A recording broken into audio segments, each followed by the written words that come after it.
Bertemu kembali dalam pelajaran bahasa Yunani Perjanjian Baru. Kita akan melanjutkan pelajaran kita. Kali ini kita akan membahas tentang kata ganti diri dan penggunaannya. Sebelumnya kita sudah pernah melihat sebenarnya tentang kata ganti diri. Tetapi kita belum membahas tentang bagaimana penggunaannya di dalam sebuah kalimat mengikuti rumus daripada penggunaan kata ganti diri tersebut. Oleh karena itu, di pelajaran ini saya akan menyinggung tentang penggunaan daripada kata ganti diri tersebut atau pronouns itu sendiri, tetapi kita tidak akan membahas sedetail mungkin seperti yang sudah kita lihat pada video-video terdahulu. Jadi terlebih dahulu kita akan mempelajari tentang kata ganti diri autos. Seperti yang sudah kita ketahui, kata autos itu artinya adalah dia. Dia sebagai kata ganti diri atau pronouns. Nah, ini sebenarnya seperti saya katakan sudah pernah kita lihat, dan tentu tabel ini juga Anda sudah pernah lihat. Tetapi kita akan melihatnya secara sekilas bagaimana perubahan-perubahan yang terjadi, dan nanti kita akan melihat bagaimana penggunaannya. Nah, mari kita lihat dulu akan tabulasi ini. Tentu ada tunggalnya, ada juga jamaknya. Orang ketiga itu kan ada dua jenis, orang ketiga tunggal dan juga orang ketiga jamak. Kalau dikatakan orang ketiga tunggal itu berarti dia.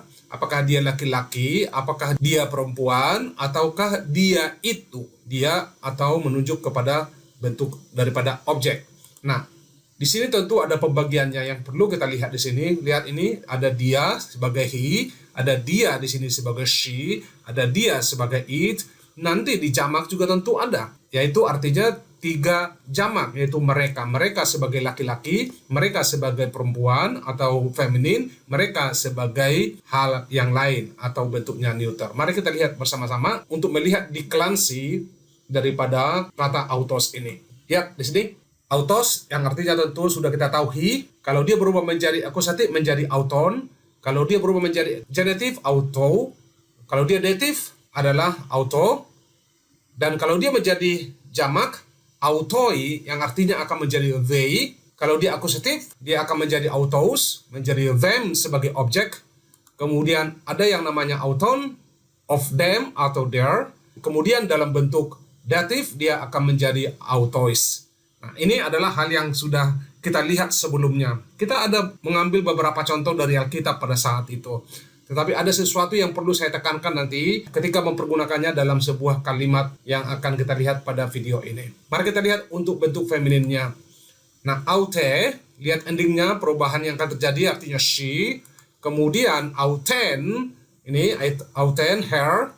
Kemudian autes, of her atau her. Kemudian bentuk datif, aute, to her. Bentuk jamaknya, mereka sebagai perempuan, autai, they, autas, them, auton, of them atau their. Kemudian yang datifnya adalah autais, to them atau for them.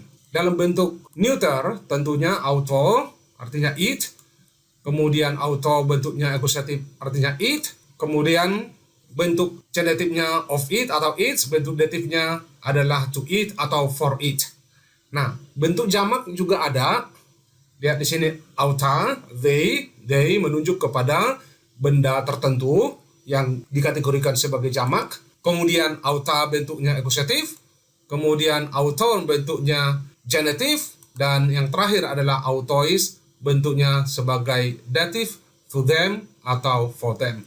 Ini adalah dalam penulisan bahasa Inggrisnya. Kenapa saya menuliskan dalam bahasa Inggris seperti ini? Agar kita melihat perbedaannya. Di mana kita akan bisa lihat deklensinya dalam bentuk maskulin di sini, deklensi dalam bentuk feminin ada di sini, deklensi dalam bentuk neuter ada di sini. Kita lihat dan kita bisa identify. Di dalam bahasa Indonesia tentu kalau kita sudah terjemahkan, ini digabung tadinya, ini akan berubah semua menjadi seperti ini. Bentuk daripada maskulinnya seperti ini, kemudian feminin seperti ini, dan neuternya seperti ini. Tetapi dalam arti bahasa Indonesia kan semuanya sama. Dia atau nya, kemudian juga kepada atau baginya. Dalam bentuk jamaknya artinya mereka, jamak akusatifnya mereka, bentuk genitifnya mereka atau nya. kemudian kepada atau bagi mereka. Jadi arti dalam bahasa Indonesia itu, kalau hanya melihat dari bahasa Indonesia, kita tidak bisa melihat perbedaan artinya menurut gendernya atau menurut jenis kelamin katanya. Tapi dalam bahasa Inggris, kita bisa melihatnya. Oke, jadi ini sekedar mengulang saja, karena kita sudah melihat ini pada video sebelumnya. Oke, contoh dalam kalimat adalah Pompei autos actu hero. Nah, kalau kita perhatikan ini, kalimatnya sangat sederhana. Setiap kata yang ada di sini sudah pernah kita pelajari dan kita sudah tahu, bukan? Pompei artinya mengirim atau send. Autos itu adalah bentuk daripada autos dalam bentuk jamaknya, akusatif. Kemudian act, dari atau from. Ini hieron, temple. Jadi artinya sebenarnya sangat sederhana. He sends them out of the temple. Ini berbentuk akusatif sebagai objek di sini. Dalam bahasa Indonesia artinya dia mengirim mereka keluar dari bait. Nah, ini adalah terjemahan sederhana. Ini contoh pertama. Contoh kedua yang perlu kita lihat adalah hutoi eisin hoi oikoi autu. Nah, perhatikan di sini autu, dia bentuk akusatif dari autos, bentuknya genitif, jadi dia bentuknya miliknya. Kalau kita melihat dari kalimatnya nanti menjadi rumahnya di sini. Dan arti dalam bahasa Inggris tentu menjadi seperti ini. These are his houses. Dalam bahasa Indonesia artinya inilah rumah-rumahnya. Ini contoh yang kedua. Dan contoh yang ketiga.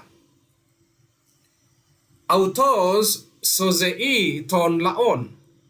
Nah, perhatikan di sini autos bentuknya maskulin, nominatif, dan di sini sozei dia ada di sini subjek sebenarnya, tersembunyi subjek di sini. Tetapi ada tambahan subjek di sini. Nah, itulah yang dikenal dengan nantinya sebagai emphasis, penekanan. Jadi kalau kita terjemahkan ini, kita bisa terjemahkan seperti ini. He saves the people. Atau dalam bahasa Indonesia diterjemahkan dia yang menyelamatkan bangsa itu, atau umat itu, atau orang itu. Kalimatnya sederhana. Nah, penggunaannya nanti di dalam kalimat ketika mengikuti rumus tertentu, itu yang perlu kita perhatikan di sini. Nah, ada catatan penting berdasarkan contoh yang sudah kita lihat di situ tadi. Keterangannya seperti ini. Dalam kalimat nomor 2, masih ingat kalimat nomor 2? Perhatikan di sini untuk contoh yang kedua ini. Yang akan kita lihat adalah auto ya, menjadi milik. Ini menunjuk kepada milik. Auto, rumahnya, rumahnya. Nah, keterangan yang diberikan di sini adalah dalam kalimat nomor 2, auto dipakai sebagai kata ganti empunya, maka bentuk kasus genitif berarti memiliki. Nah, dalam kalimat nomor 3, autos dipakai untuk menegaskan arti atau menekankan subjek dari kalimatnya. Nah, lihat di sini subjek dia di sini. Ini menjadi subjek daripada kalimat ini. Di sini memang sozei sudah ada subjek tersembunyi. Tapi dengan adanya subjek ini kembali, dia menjadi emphasis, dia menjadi penekanan, menjadi ada subjek tambahan. Di sini memang dia sudah ada kata dia yang dimasuk di sini kita tidak tahu apakah dia perempuan atau dia laki-laki. Tapi dengan adanya autos di sini, kita mengetahui dia adalah laki-laki. Oke? Karena dia maskulin. Nah, kembali kepada penjelasannya. Sebenarnya cukup hanya kata kerja sozei saja untuk mengatakan ia menyelamatkan. Tetapi ditambah dengan autos, itu menjadi penegasan atau penekanan. Nah, ini yang perlu kita perhatikan di dalam penggunaan daripada autos. Dan tentu saya sudah pernah singgung itu di dalam penjelasan video yang terdahulu. Tapi kita akan melihat bagaimana penggunaan kata tersebut nantinya. Nah, lihat di sini. Autos sebagai kata ganti yang menegaskan. Nah, di sini ada contoh nanti yang akan kita lihat. Penjelasan ini perlu kita ketahui terlebih dahulu. Apabila autos memiliki arti sebagai kata ganti yang menegaskan, maka autos akan dipakai atau dituliskan dalam posisi predikatif. Masih ingat penggunaan predikatif, bukan? Contohnya kata sifat bisa menggunakan bentuk daripada atributif dan predikatif. Penggunaan daripada ekainos, hautos, holos, mereka bisa dipakai dalam bentuk predikatif. Dan ini juga, dan kata autos ini juga bisa dipergunakan dalam bentuk predikatif. Ini adalah bentuk daripada predikatif. Predikatif itu artinya kalau dia menjadi adjektif, adjektifnya tidak ada artikel. Kalau dia ekainos, ekainosnya tidak ada artikel. Kalau dia holos, tidak ada artikelnya pada holos. Atau hautos, tidak ada artikel pada hautos.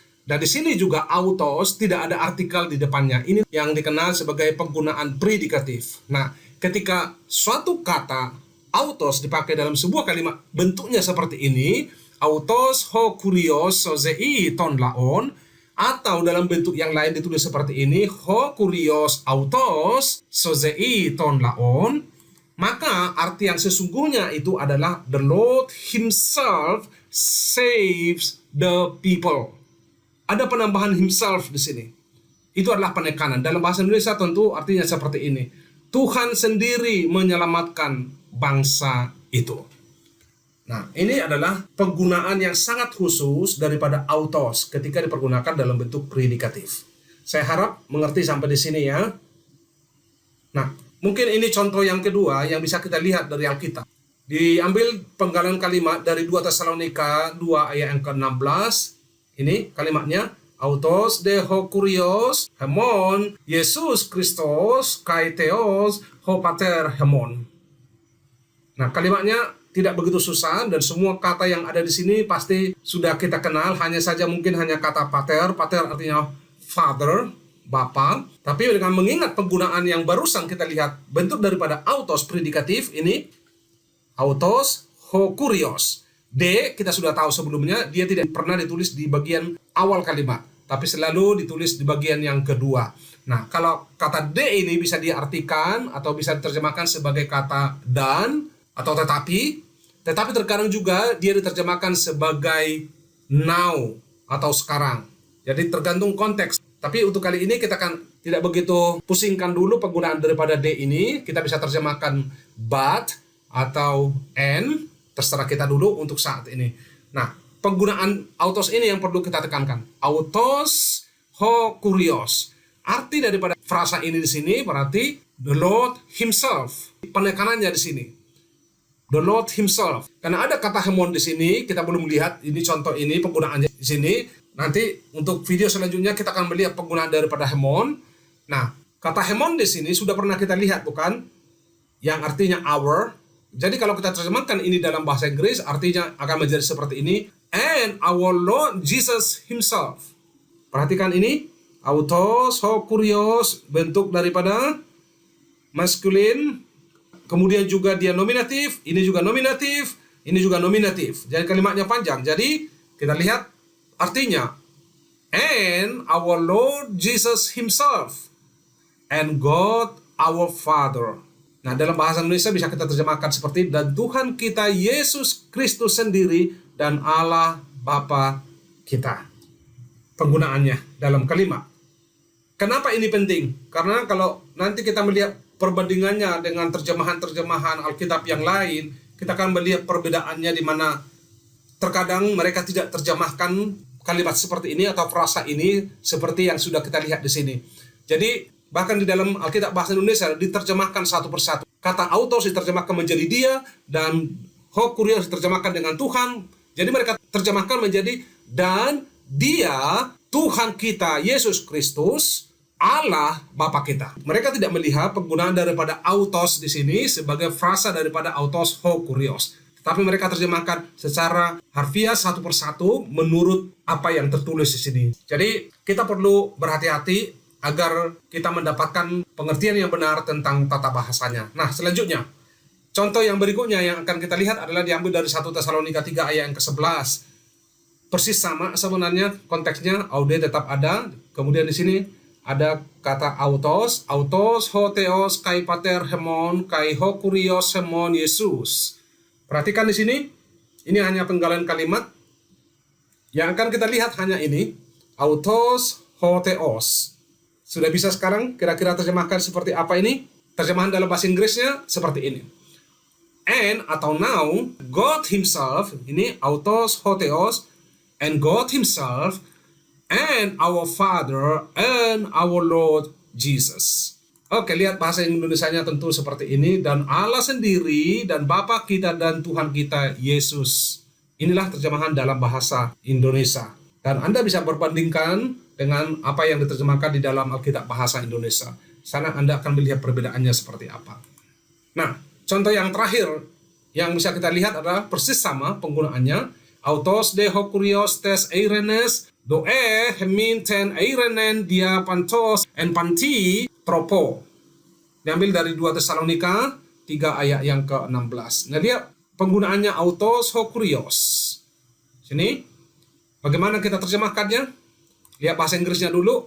And now, the Lord of peace himself give you peace continually by all means. By all means artinya di sini, and panti, tropo, kalau kita secara harfiah, kita terjemahkan by all ways. Ini adalah ways, tropos, ways. Tapi bisa diterjemahkan by all means. Now, kata doe itu adalah kata kerja dari didomi. Nanti kita akan lihat ini kata didomi itu artinya adalah give. Dia dalam bentuk subjunctive. Sebenarnya ini adalah merupakan doa. Bisa diterjemahkan, may the Lord of peace himself give you peace continually by all means. Itu adalah doa, permohonan. Subjunctive itu menekankan permohonan. Dalam bahasa Indonesia bisa diterjemahkan seperti ini. Dan Tuhan damai sejahtera sendiri kiranya selalu memberikan damai sejahtera kepadamu dalam segala hal. Mudah-mudahan contoh ini menolong kita melihat penggunaannya daripada autos. Nah, autos sebagai kata sifat yang berarti yang sama. Nah, ada juga penggunaan daripada autos, artinya bukan himself, tetapi artinya yang sama. Tetapi penggunaannya itu tidak bentuk daripada predikatif. Nah, identical adjective dikatakan di sini. Nah, pada penggunaan seperti ini, kata autos dipakai dalam posisi atributif yang biasanya akan diterjemahkan dengan yang sama atau same. Nah, dia berbeda. Jadi perhatikan penggunaannya. Kalau dia atributif, ada artikel di depan daripada kata autos ataupun kata sifat. Tapi ketika dia ditulis dalam predikatif, maka tidak ada artikel di depannya. Perhatikan kalimat ini. Lihat di sini ada artikel di depan, bukan? Ho autos kurios, sozei ton laon. Atau seperti ini. Ho kurios, ho autos. Autos di sini bertindak seperti adjektif. Masih ingat penggunaan daripada adjektif? Penggunaan daripada agathos, masih ingat ya? Oke, kalau Anda mengingatnya, bagus. Tapi kalau Anda sudah lupa, silakan kembali melihat pelajaran-pelajaran terdahulu. Di sana semua sudah disediakan. Nah, apa arti daripada kalimat seperti ini? Artinya adalah the same Lord saves the people. Nah, lihat di sini. Bukan the Lord himself, tapi artinya the same Lord saves the people. Dalam bahasa Indonesia, Tuhan yang sama menyelamatkan bangsa itu. Berikutnya adalah diambil dari 1 Korintus pasal yang ke-12 ayat yang ke-5. Ini hanya penggalan kalimat. Berbunyi demikian, kai diai reseis diakonion eisin kai ho autos kurios. 1 Korintus 12 ayat yang ke-5. Yang akan kita perhatikan adalah bagian yang di bawah ini. Tentu yang di atas mungkin kita belum mengetahui kata ini, tapi yang penting kita lihat dulu penggunaannya ini. Kai Anda sudah ketahui, diakonion dari diakonios, yaitu pelayan atau pelayanan. Nah, diterjemahkan seperti ini. There are diversities of services, but the same Lord. Kemudian dalam bahasa Indonesia diterjemahkan, dan ada rupa-rupa pelayanan, tetapi Tuhan yang sama. Ini adalah penggunaan dalam bentuk daripada identical usage. Penggunaannya artinya the same. Kalau kita bandingkan penggunaan keduanya dalam bentuk atributif, dalam bentuk predikatif akan menjadi seperti ini. Ini adalah bentuk daripada predikatif, penggunaannya akan menjadi himself, penekanan atau penegasan pada subjeknya. Nah, tentu artinya sudah kita tahu, the Lord himself saves the people. Dan dalam bahasa Indonesia, Tuhan sendiri menyelamatkan bangsa itu. Kemudian, dalam bentuk daripada atributif, kita lihat di sini, ho autos kurios sozei ton laon, kemudian ho kurios ho autos sozei ton laon. Artinya tentu kita sudah tahu the same Lord saves the people. Tuhan yang sama menyelamatkan bangsa itu. Mudah-mudahan penggunaan daripada autos ini memperjelas kepada kita ketika kita baca sebuah ayat di dalam Alkitab, melihat susunan seperti ini, kita sudah tahu bagaimana penggunaannya. Dan teruslah belajar. Jika ingin terus mengetahui bagaimana penggunaan daripada bahasa Yunani agar nantinya bisa menerjemahkan ayat-ayat dalam Alkitab, teruslah belajar dan lihat contoh-contoh yang ada dan lanjutkan kepada pelajaran-pelajaran selanjutnya.